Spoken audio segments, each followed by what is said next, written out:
All right, now we're going to do a quick hits round of some crazy stories that I want to touch on briefly. Like up first, the Republican Party is trolling about Epstein. There's been a lot of talk about releasing the Epstein files, obviously referring to Jeffrey Epstein, the notorious criminal. And Trump did promise to release these files. There's been kind of a whole brouhaha about that. But I want to just show you one post. This came from the House Judiciary GOP. So one of the most important committees from their official account for congressional Republicans tweeted, "Breaking, Epstein files released," with a link. So naturally, I was like, whoa, big deal. And I clicked the link. It took me to a rickroll. Seriously, it took me to the Rick Astley video, "Never Gonna Give You Up." So we have an official account for the House GOP, one of their most important committees, trolling people with fake information about a massive criminal conspiracy that harmed a ton of children. I'm sorry, but what on earth is wrong with this party? Where did the serious people go? Like, who put clowns in charge? This is just one example, but you see this kind of thing all the time. We are not sending our best to Congress and to staff these institutions. Like, surely it can't be that bleak in the job recruiting portals that we are resorting to people who somehow thought this was a good idea.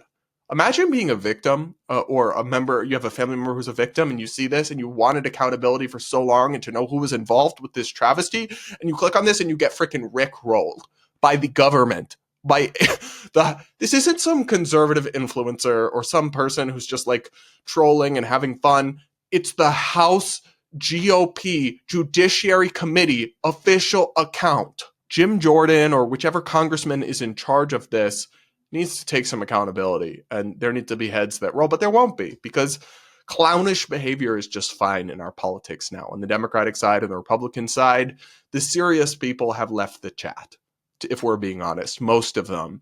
And what we're left with is an embarrassment. It's just pathetic. Now, before we get into our next topic, I want to read you guys an email I received from somebody who saw my commentary on the whole Free Luigi movement. This person, who of course signed the email anonymously, wrote, "You could not be more wrong, and now you are on record siding with the bourgeoisie. I truly hope every CEO has this happen to them. I pray every day that every single billionaire is wiped from the earth as painfully as possible. Millions of Americans wish for the death of billionaires daily.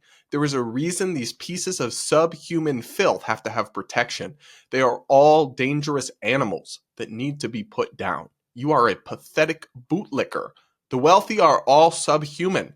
Animals get what animals deserve. Are you human, or are you also a mindless beast?" So, the Luigi fans seem stable and normal. And aside from the vaguely threatening nature of this email, which I'm just simply not scared of these people, I think it should be a red flag whenever you hear people dehumanizing other people. That is always a scary path, because very, very, very few human beings are all evil or all good. Most people are shades of gray, and this kind of worldview where you're dehumanizing the people you disagree with and scapegoating them for all your problems and everything that's wrong with the world is a very dangerous one. And it can take you to a very dangerous place, as I think we've seen it do throughout history. So this person clearly needs mental health help, needs therapy badly, needs to touch grass. But even to the people who aren't this extreme, but are supporting this accused murderer and criminal, I think you really need to ask yourself if you have fallen into this trap of dehumanizing people, because it's always something we need to be on guard against. Up next, this clip of View host Sunny Hostin talking about DEI made me roll my eyes so hard I think I gave myself a headache. Take a listen. When I hear someone say, "I'm against diversity, equity, and inclusion," it gives me great pause, because it makes me feel that you don't want diversity, equity, and inclusion. And the Republican Party and the conservatives have done a great job of bastardizing that term. And I think it needs to be retaken and explained. She really thought she cooked. She really thought she just did her big one, dropped the mic, like made the most amazing point. If you're against DEI, That means you're against diversity, equity, and inclusion. Yeah, babe, because never in the history of humanity has anybody ever named anything something that sounds good, but the thing isn't actually good. How could you be against Chairman Mao's Great Leap Forward, where millions of people died? They were just leaping forward. They were making progress. It's in the name. How could you be against the Patriot Act, allowing the government to spy on Americans? Aren't you a patriot? Don't you love America? You see how stupid this is now? So look, I think diversity is in many ways a good thing. Having different types of people from different backgrounds with different experiences, sure, that's great. Inclusion, I think, can go too far. Not everyone needs to be included in everything. But yeah, generally speaking, we want to have an inclusive society. But just because the things associated with diversity and inclusion are called that doesn't mean they actually are that and are good. For example, the blatant discrimination against white people as a result of some DEI programs, or against Asians in higher education admissions, that is labeled diversity and inclusion, but it's actually the opposite. So you see how people could still be against it, babe?